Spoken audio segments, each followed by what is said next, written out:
iglesias llenas. Tu gloria llena este lugar.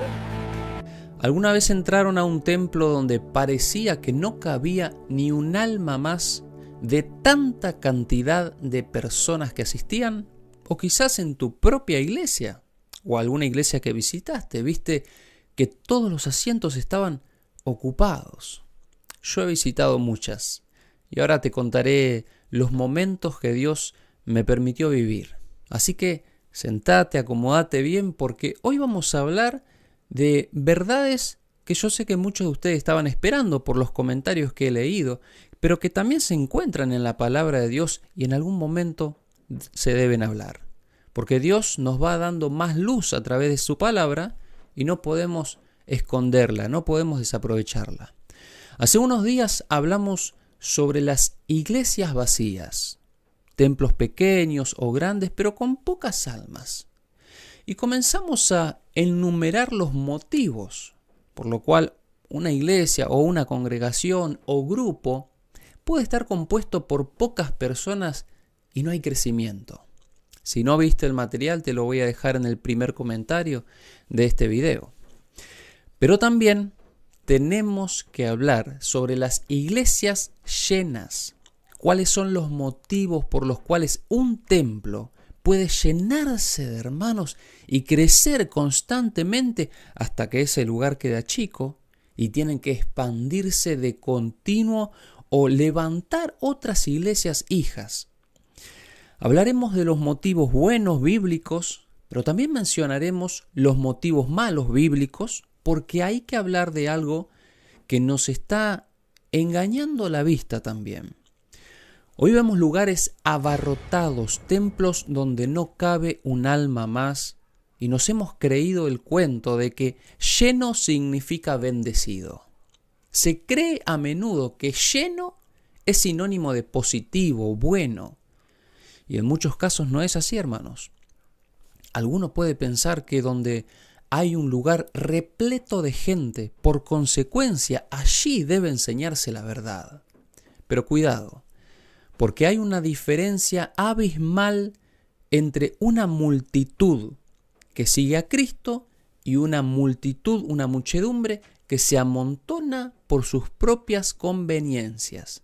Jesús dejó claro que su presencia está en medio de incluso si hay 2 o 3 reunidos. Por lo tanto, poco no es razón para desanimarse. Satanás odia y ataca a los más pequeños grupos que invocan la presencia de Jesús más que a las multitudes que se amontonan solo por costumbre.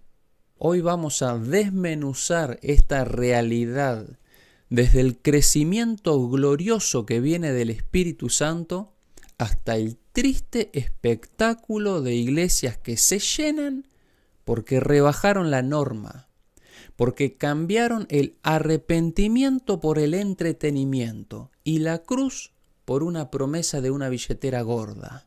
Hoy vamos a ser muy claros, hermanos. Si el mensaje que se predica no transforma, si la multitud no se arrepiente, lo que tenemos entonces no es una iglesia, es un club de personas buscando que les mimen el pecado. La verdad incomoda, pero solo la verdad salva.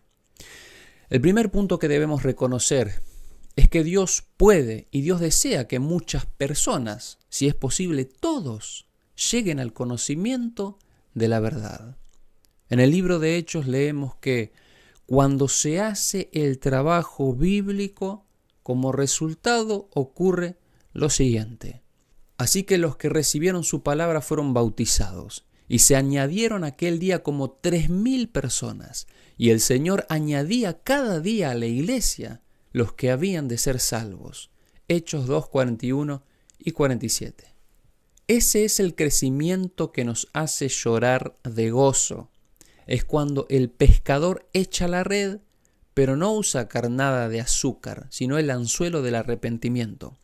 Es en esta ocasión, después de una sola prédica, que 3,000 personas se bautizaron en un momento porque sintieron el pinchazo en el corazón y se preguntaron, ¿qué tenemos que hacer para salvarnos?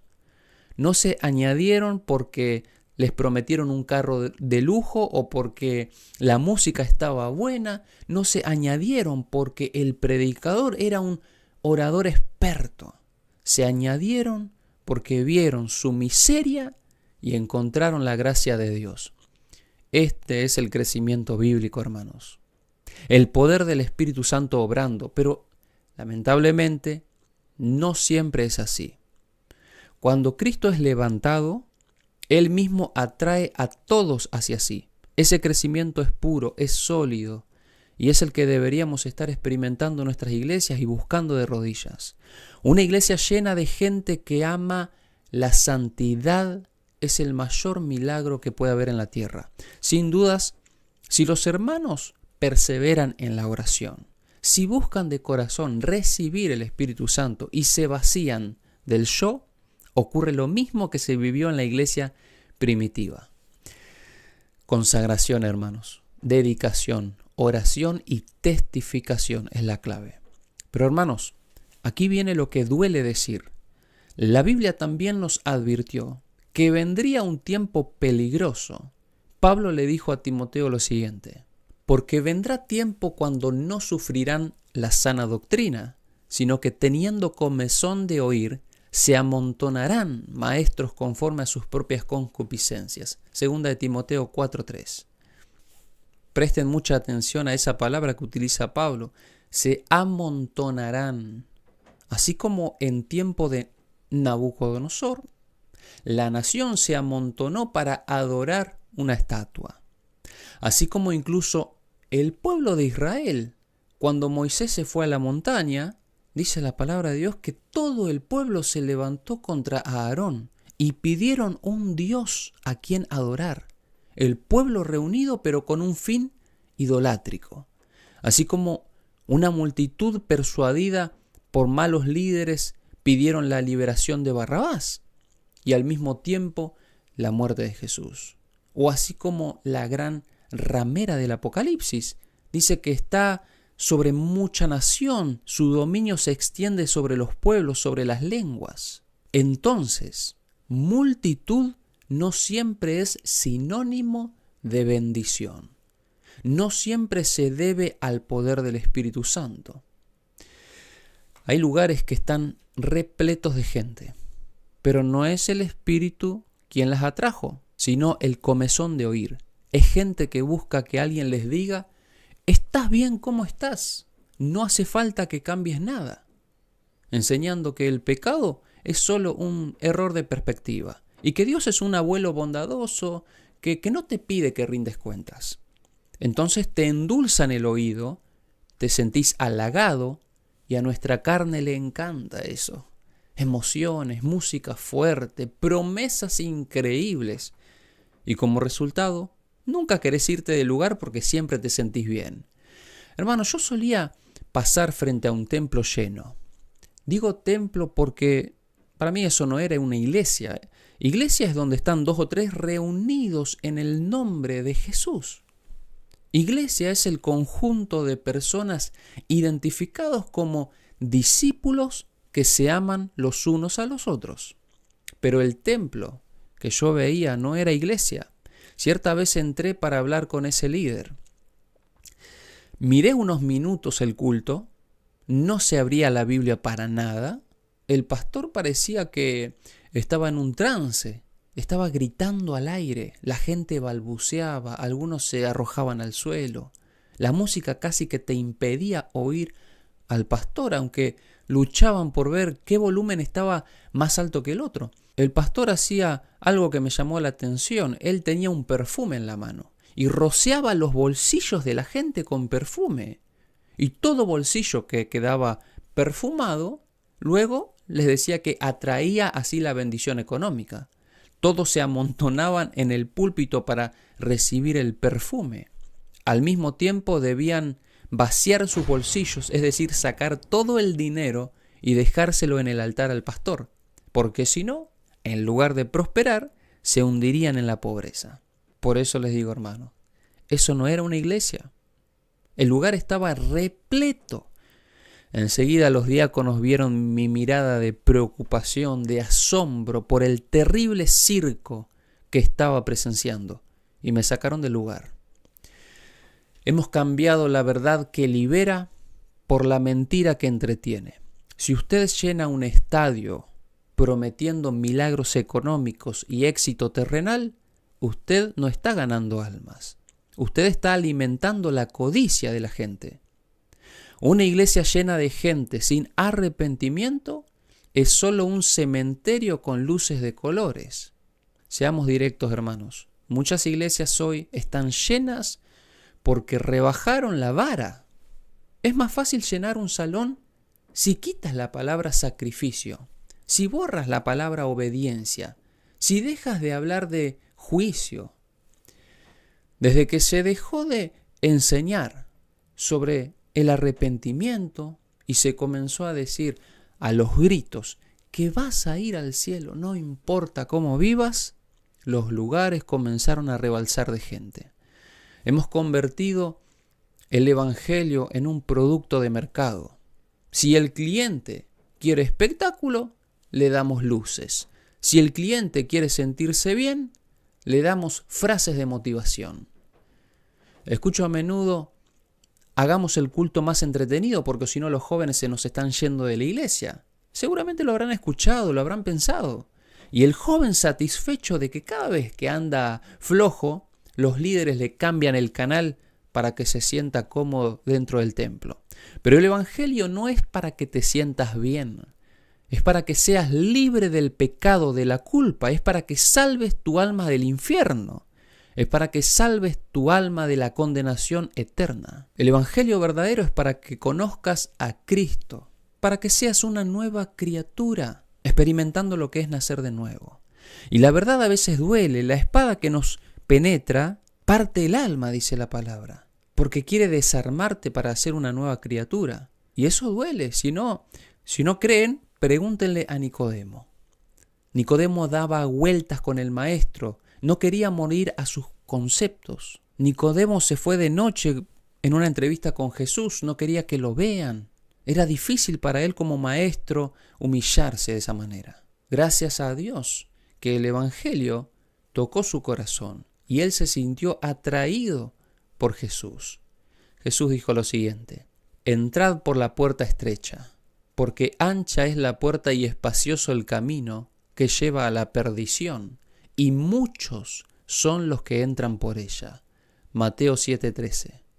Entonces Jesús dejó claro, hermanos, que las multitudes, que el montón de gente, está en el camino ancho, aplaudiendo mientras se pierden, de fiesta en fiesta, de concierto en concierto, mientras van todos por la senda ancha. Muchos hermanos me dijeron la frase: no creo que el resto del mundo esté equivocado. Cuando aprenden una verdad nueva de la palabra de Dios, bien fundamentada en la Biblia, pero ven que las demás iglesias creen otra cosa, enseguida piensan: no creo que el montón esté equivocado. Debe estar equivocado esto. Pero escucha, es mejor estar con 12 en el camino estrecho que con 10.000 en la avenida de la complacencia. La cantidad nunca ha sido la prueba de la verdad. Otro engaño grande es el de la prosperidad. Yo no entiendo la frase que promete a la gente no sufrir más y prosperar económicamente. El famoso pare de sufrir. Qué lindo se oye, ¿verdad? Como que hacerte cristiano te va a evitar el sufrimiento. Se le dice a la gente: venga a Cristo y sus deudas desaparecerán. Se amontonan por el pan y los peces, pero no por el dueño de la vida. Jesús le dice a estas almas: ustedes están por los panes y por los peces, no porque han creído. Multitudes sin fe, pero que quieren recibir constantemente bendiciones del Señor. Y esto todos, hermanos, debemos preguntarnos en algún momento si seguimos a Jesús. ¿Por quién es Jesús o por sus bendiciones? Jesús mismo confrontó a esa multitud que lo seguía por la comida y les dijo que debían comer su carne y beber su sangre, es decir, participar de su sacrificio, de sus pisadas. ¿Saben qué pasó cuando Jesús dijo estas palabras a la multitud? Muchos se fueron. El grupo se achicó de repente. Y sin embargo, Jesús no salió corriendo detrás de las personas a decirles, por favor, vuelvan. No, nunca más hablaré palabras tan duras. Perdónenme, por favor, vuelvan, queridos hermanitos. Para nada, eso no fue lo que hizo.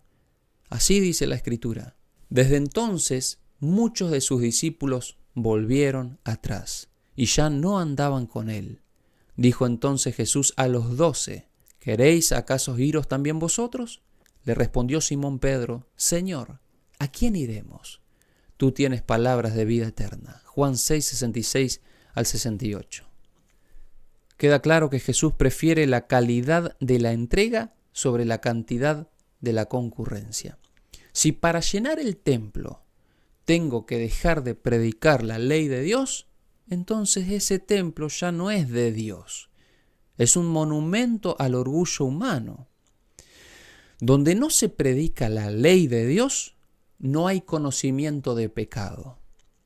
Y donde no hay conocimiento del pecado, no nace la necesidad del arrepentimiento. Donde no hay arrepentimiento no se experimenta la gracia, y donde no hay hambre de gracia, no hay oportunidad de salvación. La ley conduce a Cristo.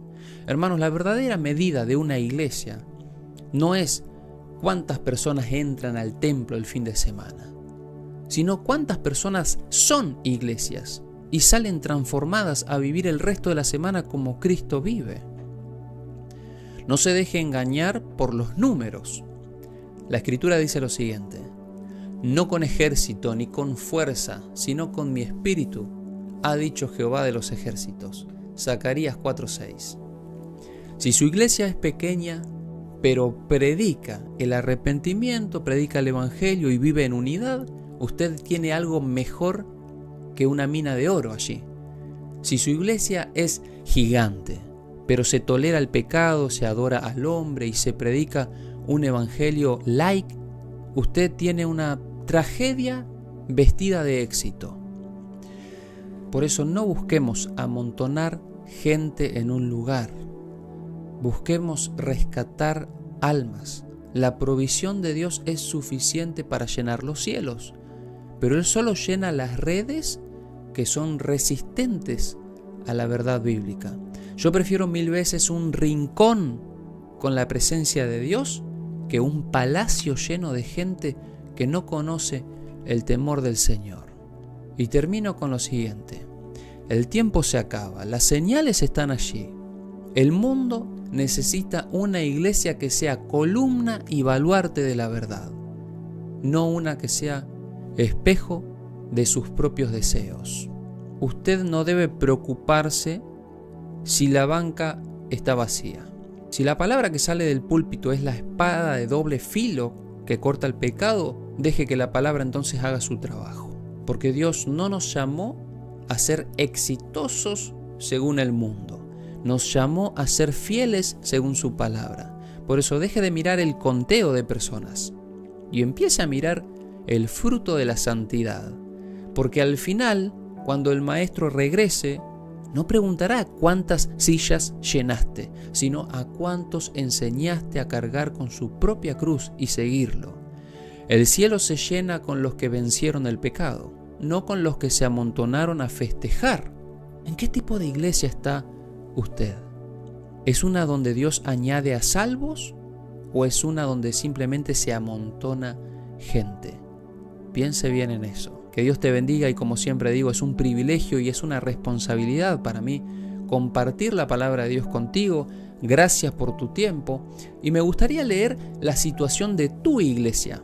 ¿Qué consejo nos darías a los demás que nos pueda servir en nuestro crecimiento? ¿O qué motivo tienes para que los demás sumen ese motivo en oración y podamos pedir a Dios por tu iglesia, por tu grupo, por tu congregación, para que Dios siempre esté presente allí, hablando, enseñando, dirigiéndolos, sean pocos o sean muchos? Espero leer tus comentarios y que sean de gran bendición para todos los hermanos. Bendiciones.